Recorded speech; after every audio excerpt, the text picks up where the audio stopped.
Hello and welcome to this presentation of What Next Post-16 Options. This is narrated by me, Mrs. Rook, the Careers Advisor at Sandwich Technology School. So what is this session all about? Well, not only is Year 11 the year that you'll be completing your GCSEs, it's also the year where you decide what you want to do after your exams. What and where do you want to study, or perhaps work and study, next year after Year 11? So to start with, it's important that you know that all young people are required to participate in some form of education or training until they reach the age of 18. However, school is just one option. There are many other options which we will discuss today. So what are all your post-16 options? Firstly, you could go to a sixth form. Secondly, a college. You could do an apprenticeship or a traineeship. Or finally, you could partake in some volunteering or work plus do training alongside this. We'll find out more in the next few slides. Before we move on and look at the different post-16 options, I think it's important for you to have an introduction to the course levels and entry requirements. For apprenticeships, traineeships and the volunteering or working with training alongside option, we will look at the entry requirements on those specific slides. However, this table has a really good information section on the entry requirements and the course levels for sixth forms and for college. And this is great because you can then see what it is that you need to apply for, but also what you could aim for this year. Now, to put it into context, you're currently studying level 2 courses, and that's GCSEs. So if you move on to a level 3, that means you could do A-levels or BTECs at a sixth form, and to do this you would need to get 5 GCSEs at grades 4 or more, including English and Maths. If you wanted to do a BTEC diploma at college at a level 3, then you would need to get 4 GCSEs at grades 4 or more, including English and Maths. If you were to move on to a course level 2, you would be able to do the GCSE option in the transition year at Sandwich Technology School. And for this, you need 5 GCSEs at grades 3, including English and Maths, but one of the English and Maths GCSEs must be at a grade 4. You could also do the level 2 BTEC diploma at college, and to do this you need 4 GCSEs at grades 3, including English and Maths, or you could do the level 1 BTEC diploma at college, and for this you need grades 1s and 2s at your GCSEs. And please note, if you have not achieved a grade 4 in English and Maths, you will be required to resit them alongside the courses that you have chosen. So let's now look at your post-16 options, starting with sixth form. You may want to go on to a sixth form either at Sandwich Technology School or another local sixth form, and generally entry requirements are that you need 5 GCSEs at grades 9 to 4, including Maths and English. Do be aware that some sixth forms require slightly higher grades, and also some subjects do require higher grades than a 4. At sixth form, you'll be studying mainly academic courses, and what I mean by this is similar subjects to what you're studying now, plus there are more to choose from. At sixth form, you study A-levels and BTECs, or a combination of these, and you normally study 3 different subjects. An alternative is to go into the Sandwich Technology School transition year. Perhaps you very nearly got the grades but didn't quite make it, but you do want to continue and do A-levels. Then you can come to Sandwich Technology School transition year. The entry requirements are that you need 5 GCSEs at grades 3, including English and Maths. However, either the English or Maths GCSE must be at a grade 4 or better. This allows you to resit the Maths or the English, and you can study 3 other new GCSEs. And this is a great option, as you can then continue on to do A-levels after this in sixth form. As I said on the previous slide, when you go into sixth form, you study academic subjects. These are the academic subjects that you are able to study at Sandwich Technology School. Other schools also have different subjects, so it is important that you look around and make sure that you're studying subjects that are interesting to you or that will help you with your future career. A second option is to go to college. The colleges near us are Canterbury College, Broadstairs College, Dover Technical College and Folkestone College, and these cover a wide range of subjects. There is also the UCA, the University of Creative Arts, and this has an art qualification. The entry requirements are as follows. For the Level 3 BTEC, which is what you study at college, you would need 4 Grade 4s at GCSE, including English and Maths. For the Level 2 BTEC, you would need to get 4 Grade 3s at GCSE, including English and Maths. And for the Level 1 BTEC, you would need Grades 1 and 2s. At college, you study vocational courses. And what I mean by this is that you're studying subjects that lead directly into a career. So for instance, engineering will be covered to become an engineer. And if you want to be a hairdresser, you would study hairdressing. Please note that when you go to college, you do study one subject only. However, you will be studying it in a lot more detail. So the level 3 is actually the equivalent of 3 A levels. It's just that you will have that qualification in one subject. If you don't get GCSE English and Maths at grades 4 or above, you also get the opportunity to resit these alongside your vocational course at college. I realise that this is an extensive list, but I think it's important that you can get an idea of the types of subjects that you can study at college, and you can see the variety that you can study, and most of these you can study at level 1, 2 and 3 as previously discussed. Perhaps for some of you, the idea of going on to sixth form or to college is not appealing and you would rather actually learn in the workplace. Then an apprenticeship may be the route for you, and this is the third option. An apprenticeship is a salaried job with training which leads to a qualification. You will be in the workplace for 30 plus hours per week, and then the fifth day you may spend in college learning a course that relates to that work. Alternatively, a training provider may come out to the place of work and train you there. Currently, there are over 1,500 different job roles across 170 different industries, so there are lots of opportunities out there. Entry requirements are not straightforward as there are no real set requirements. However, there are general guidelines. So for the advanced level 3 apprenticeships, most industries ask for grades 4 or better in English and Maths, and many require additional GCSEs at grades 4 or better.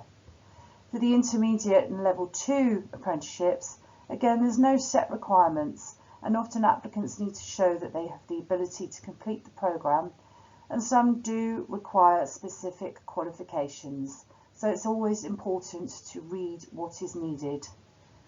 Perhaps you've come out with grade 1s and 2s, don't let this put you off. There will still be some apprenticeships available, so do read about them. If you do need to resit English and Maths GCSEs, this can also be done alongside the apprenticeship. The fourth option is a traineeship. Perhaps you're interested in an apprenticeship, but you don't know what you want to do yet, or the one that you want hasn't come up yet, or you don't feel quite ready to go out into the working world yet. Then you might want to go for a traineeship where you can gain extra skills and experience which can lead to an apprenticeship or a job with training. You will learn employability skills such as teamwork, communication and time management. You will also learn about CV writing, interview skills and job search skills. Traineeships can last between 6 weeks and 6 months. And also the training provider has good links to employers to help you get an apprenticeship or job, and they can often offer work experience too. There's no specific entry requirements for a traineeship, so it's open to anyone, and if you need to, you can study English and Maths alongside if you did not get the grade 4s at GCSE. A final option is working or volunteering and doing part-time training. This is a more unusual option, so please come and speak to me if you would like to do this. But you can work or volunteer for 20 plus hours a week, and you can work towards a nationally recognised qualification and study maths and English if needed. So do come and talk to me if this is of interest. You have now seen the different levels of courses that are available to you, and you can see that the more GCSEs that you get and the higher the grades you get, the more opportunities and the more courses you have available to you. So I cannot emphasize enough that you must get as many GCSEs as you can, and if possible get the grades 4 in English and maths, which will just open many more doors for you. So how and when do you apply for your post-16 options? Well, if you're applying for college or for sixth form, you'll be applying on a central system called Kent Choices using this web address. You will receive training and username and passwords about this system in October. Once in, certain information is needed, and this includes personal information such as name, address, phone numbers, date of birth, etc. You'll be asked to put in your GCSE predicted grades, and it's important that you get these correct because also the school will be backing these up in a reference, so make sure that you put the right grades in. You'll also be asked to put in a first course choice but also a backup choice just in case you don't get the grades for your first choice. You will also be asked to do a personal statement.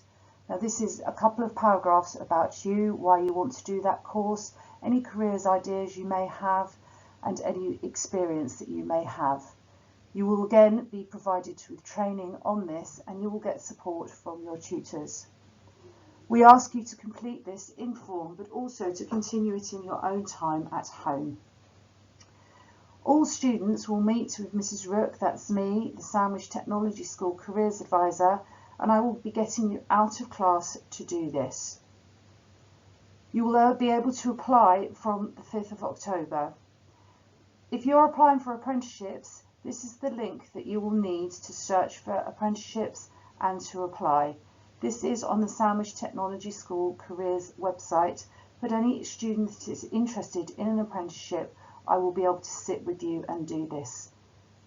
We also ask anyone that is applying for apprenticeship to also apply to a college course as a backup. So what are the next steps? Well, it's now up to you to go and do some research. After all, this is your future study and your future career. So you need to go and do some investigation and find out what it is that you want to do. There are many ways of doing this. Firstly, you can look at websites.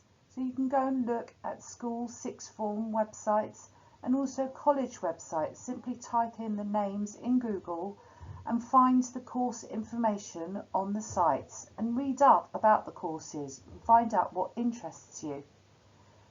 Colleges and sixth forms will have prospectuses. I do have some at the moment, and when the new ones come I will let you know about these so that you can access these. There are currently no open days at the moment for any colleges or sixth forms. I'm hoping this will change, however it is very uncertain at the moment. However, do look at websites because again they will consider doing virtual open days, so do have a look at these. Also, don't forget you can get lots of support at school, so ask your tutors, ask teachers, and of course ask me, the careers advisor, for any help. There is lots of information on the careers website on the school website. So if you go to the Sandwich Technology School website, go to menu supporting students and careers, there are two links that will be very useful to you. The first is the post-16 application information for Year 11 students, and this has everything that you need to complete your application this year, including examples of personal statements.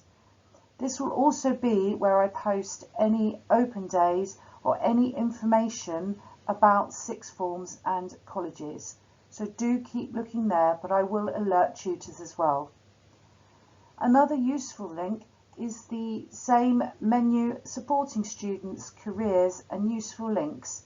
In here, there are lots of useful careers research sites, which include job profiles and videos. So go and have a look at those and investigate more about different jobs. There's also a great careers quiz there called You Explore Start, and you can answer questions here which will then give you an idea of the sort of jobs that might suit you. Don't forget to check out what GCSE grade you need for what you're doing, what you want to do, and aim high. It's better to know what you need to get now rather than wait until May. Talk to family. It's really good to have those conversations with people at home and to discuss what your options are in the future and to get help on what you might want to do.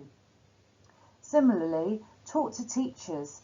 If you're interested in a particular subject, go and talk to that subject teacher and find out the options for the future. And of course, you can always come and see me, Mrs. Rook, the Careers Advisor. You can either email me directly at careers, or if you tell your tutor, I can come and get you from a class. However, I will see each and every one of you, but if you need to see me urgently or have any questions, then do just let me know. And also don't forget to have a backup.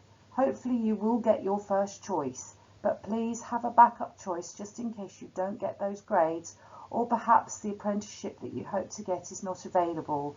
So please have that backup option. Hopefully now you have a good understanding of all of your post-16 options, the course levels available to you, where you can study or work, and the entry requirements. And this table here, whilst we looked briefly earlier at the different requirements and also on each option we looked at the requirements in more detail, this table has all of the information that you need about course levels, the qualifications, where you can study, and the entry requirements. So I won't go through all of this as it's easier just to read through it yourselves. So if you start at the top left-hand side and read across, you can gain this information for each level. But of course, any questions, do come and find me or email me. Whilst Year 11 can be an exciting time as you choose your next steps, I know for many it will be an overwhelming thought for some of you, and having to make choices and decisions may seem quite daunting. Some of you may know exactly what you want to do already, and some of you may have an idea but just need to talk through how you can get there. But I know for some you will have absolutely no idea what you want to do. And I please just say, don't panic and stay calm. And stay calm and positive. All the teachers and staff at Sandwich Tech are here to help you, and we will help you find the next step that is right for you. So good luck.